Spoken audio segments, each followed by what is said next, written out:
This is Business and Economy Network. Hello viewer, do you know the small and medium scale enterprises in modern economy or developing economy, they form the backbone for industrialization. But in Nigeria today, what's happening to the small and medium scale enterprises? Do you also know that they involve, small companies you see today can evolve to become the multinational and the conglomerate of tomorrow? Welcome to your program. You are watching Business and Economy Network. My name is Peter Mochi. I want to say a big thank you for allowing us into your homes, offices. Those of you watching us in faraway Abuja, Port Harcourt, Ilori, Kano, Kaduna, Enugu. Those of you watching us outside the shores of Nigeria, London, South Africa, Ghana, via the online channels. I want to say thank you so very much for keeping pace with your program today. Like I did say, the small and medium scale enterprises.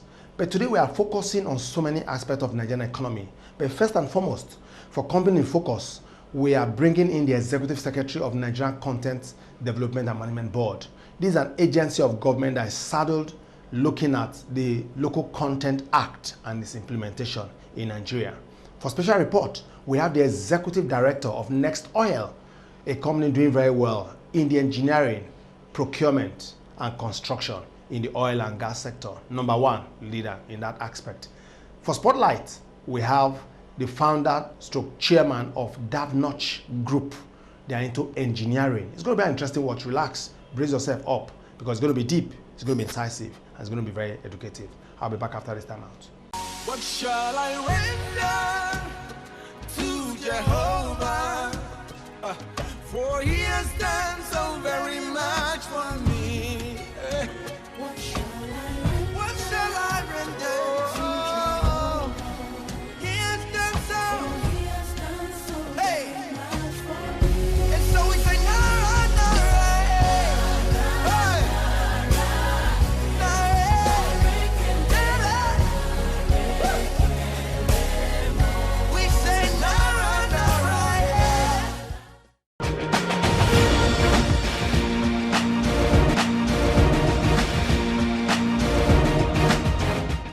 The Nigerian Content Development and Monitoring Board was established to help develop the value chain system in Nigeria as regards to the oil and gas sector.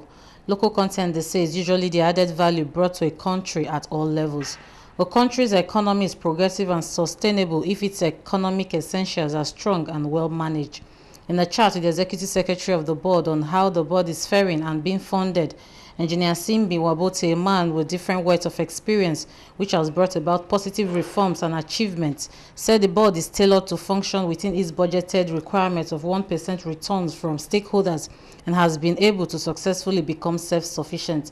Latest with the board is the construction of its headquarters, a 17-story building, as well as the Baisa Oil Gas Park. My name is Engineer N.C.D.M.B Wabote. I'm the Executive Secretary of the Nigerian Content Development and Monitoring Board.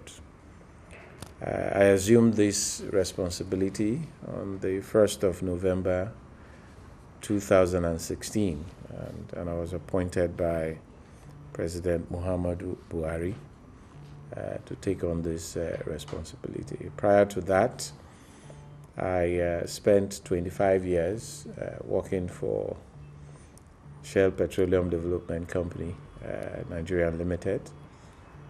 Within those 25 years, my background before joining Shell, I'm a civil engineer by training and was employed by Shell in 1991 as an oil and gas trainee engineer. And I spent 25 years in that establishment.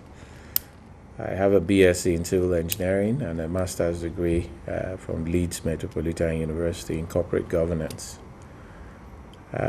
In Shell, I held several positions in the engineering arena. Also held positions in government relations at some point. At some point, I was the National Assembly Relations Advisor to the company. I went back after that role to take on the role of a head of civil engineering in Shell. I did that until I got appointed to manage community content in Shell. What that means is, how do we get the communities involved in our operations and in contracting and the rest of it all. Thereafter, I took on a role as the general manager in charge of local content development for Shell in Nigeria. And a couple of years later, I was ferried out of the country, based in Dubai, to manage local content globally for Shell businesses across the entire world, as it were.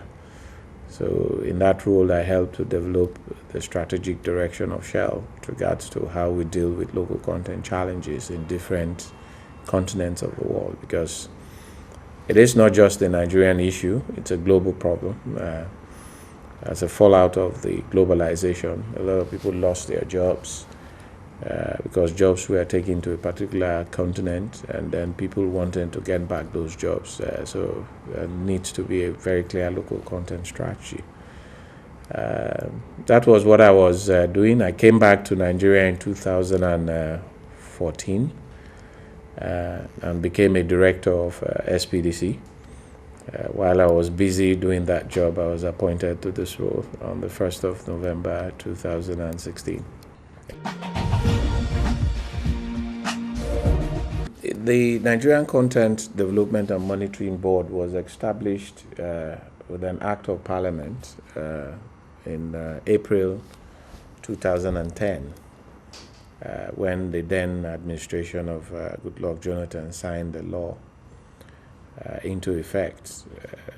The law was actually emanated from the National Assembly.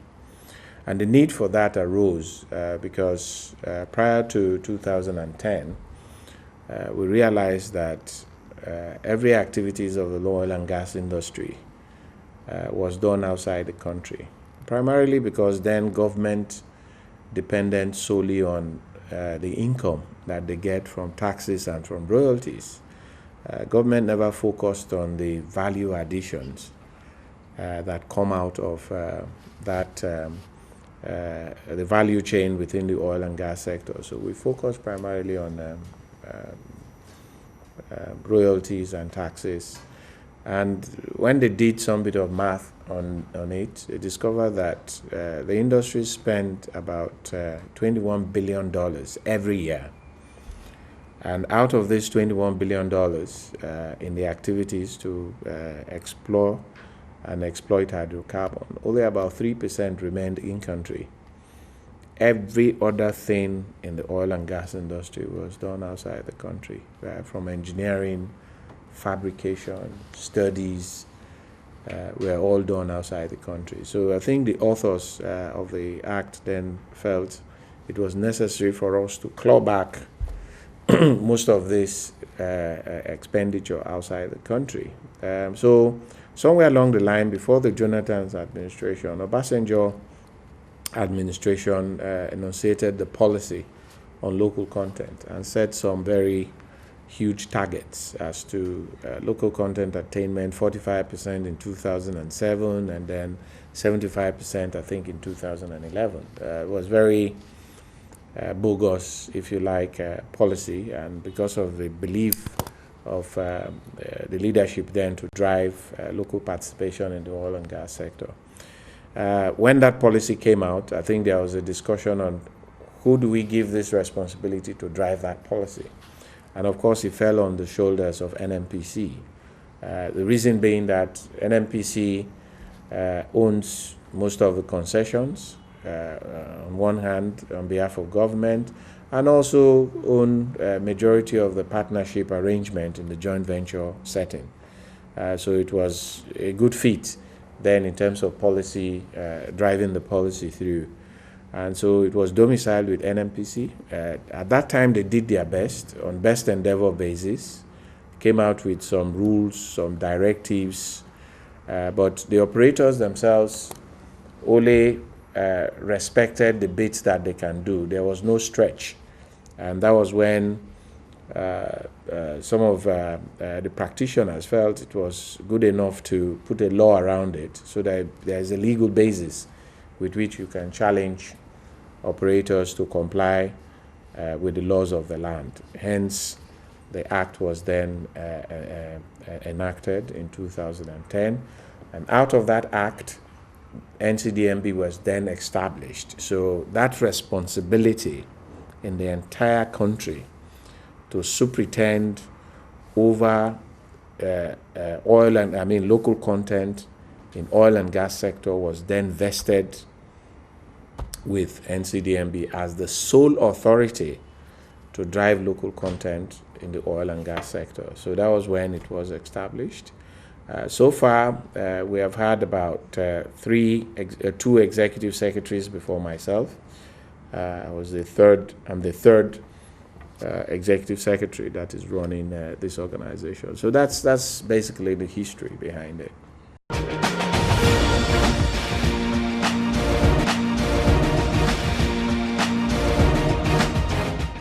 Many decades ago, in an area where the business of oil and gas was highly dominated by foreign operators, a young Nigerian saw a need to be met in order to boost our local content, take charge of our own, and add value to the whole oil and energy industry.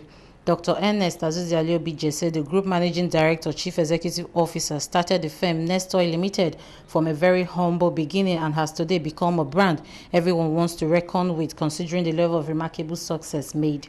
N.C.D.M.B Limited today is one of Nigeria's leading indigenous provider of engineering, procurement, and construction services to the energy and oil and gas industry. In a chat with the Executive Director of Operations, N.C.D.M.B Limited, Mr. Obinna Ofodu, who gave us insights on the firm's operations that have made the brand unique and outstanding. N.C.D.M.B Limited truly prides itself as a one-stop shop for all engineering, procurement, and construction services in and outside Nigeria. My name is Obinna Ofodu. I'm the Executive Director for Operations at N.C.D.M.B Limited.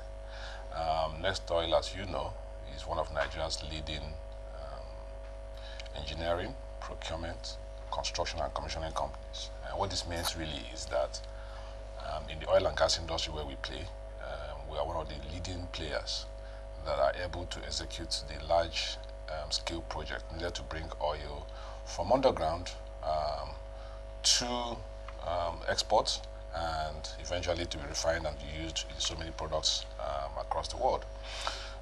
The unique role we play in that industry really is to construct the pipelines that carry crude from the points where they are drilled to the point where they are exported. Given the quantity of oil that is used around the world, the value of having pipelines to transport them, it cannot be overemphasized. And again, pipelines allow you to move crude from one location to another in a safe manner.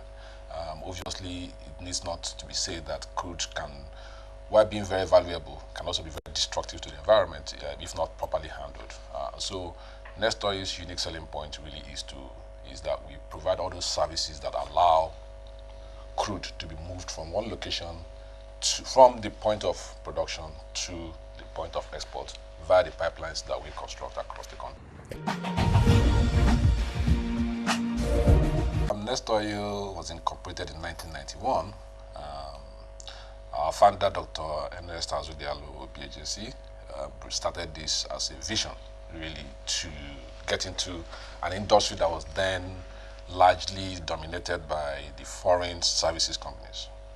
Now, in the oil industry, there are the producers, there are the people that provide services, and then there's the people that use it. So he, around that in the 90s and the 80s, this industry was primarily, controlled to a very large extent, if not almost exclusively, by the international companies. And Nigerian entrepreneurs like Dr. Ernest thought that there was an opportunity to show that Nigerians also have what it takes to be able to do this if given the opportunity. And so around that 1991, he incorporated N.C.D.M.B and started looking for some of those jobs from the major, the IOCs, who were, of course, as at that time, really the only people producing oil in Nigeria. And so between 1991 and today, which is 28 years, it's grown from a business started just by one person with only him really as the founding staff and probably a few others who joined him. Today is a huge conglomerate. We have close to 3,000 staff in the entire group. But most importantly, what has happened in 28 years is that we've started from being given the chance to provide some of the smaller services to that industry, to showcasing our ability to do that, and over time to then be trusted to do some of the large-scale projects in the industry. So some of the major oil pipelines in Nigeria today were projects that were successfully undertaken by Nest Oil, and today those pipelines is now the avenue for exporting, thousands and thousands of barrels of crude from production to export facilities on a daily basis.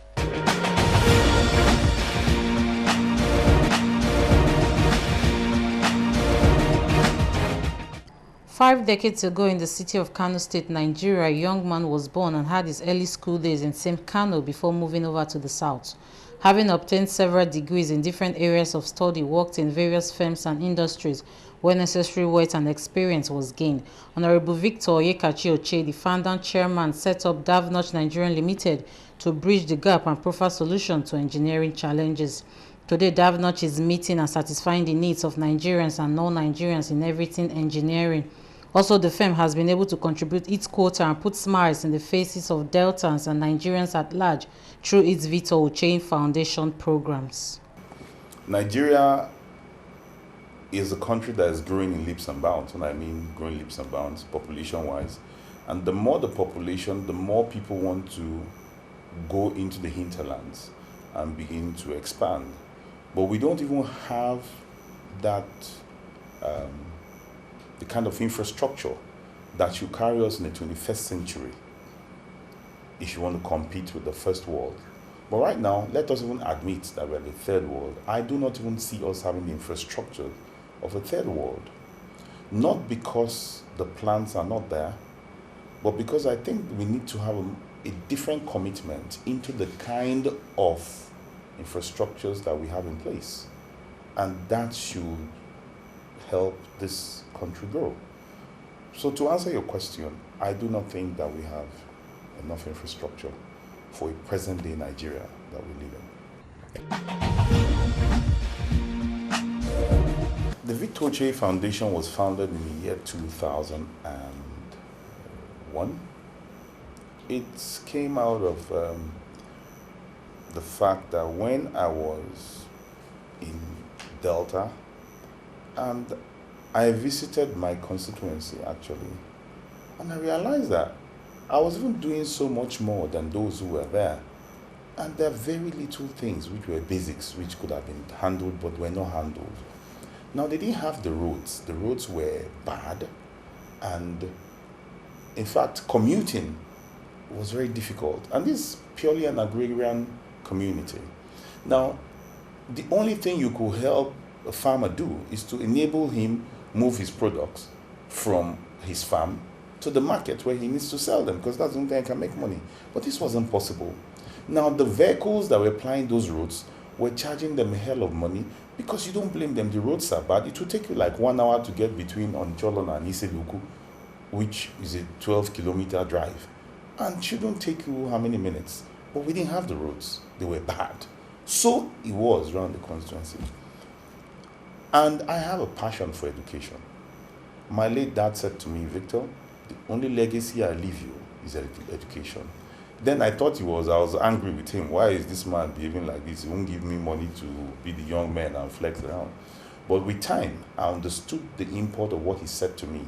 Because with education, you can fly. Just like Nelson Mandela told South Africans, go and get educated.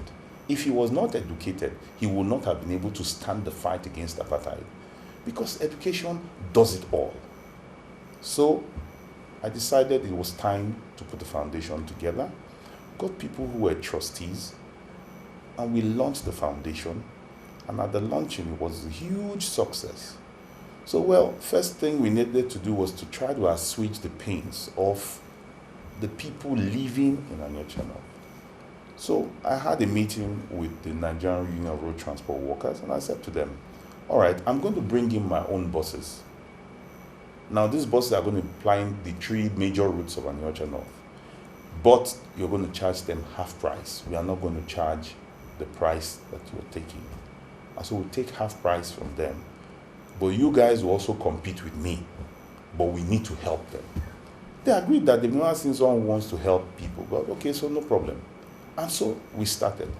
It got to a point where the people will not now, no longer, don't want to wait for any union boss. They'll say they're waiting for Chase boss, because the Chase boss was half the price.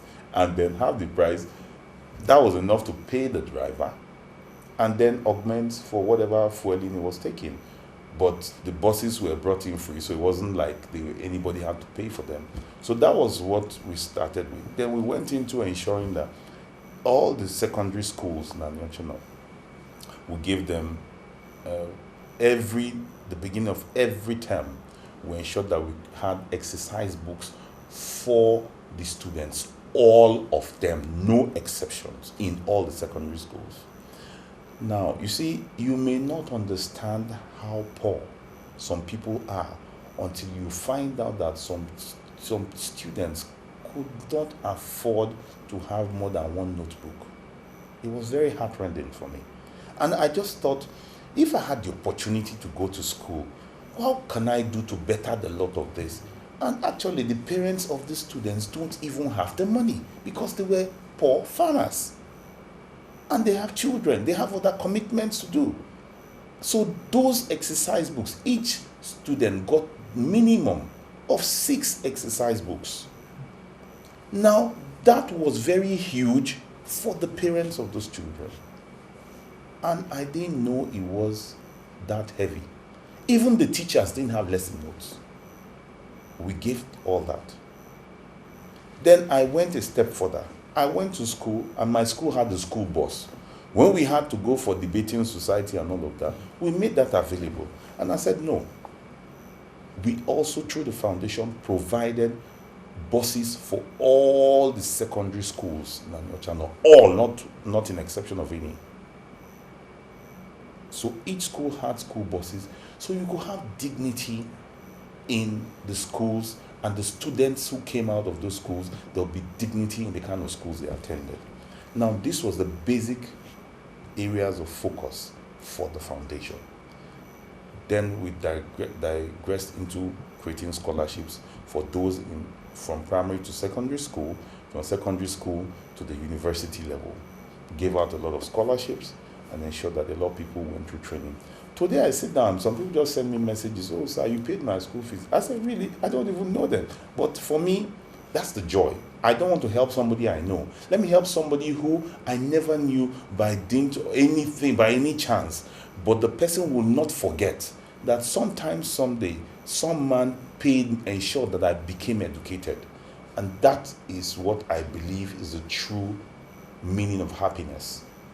And so that is the reason why the foundation came to be. This is Business and Economy Network.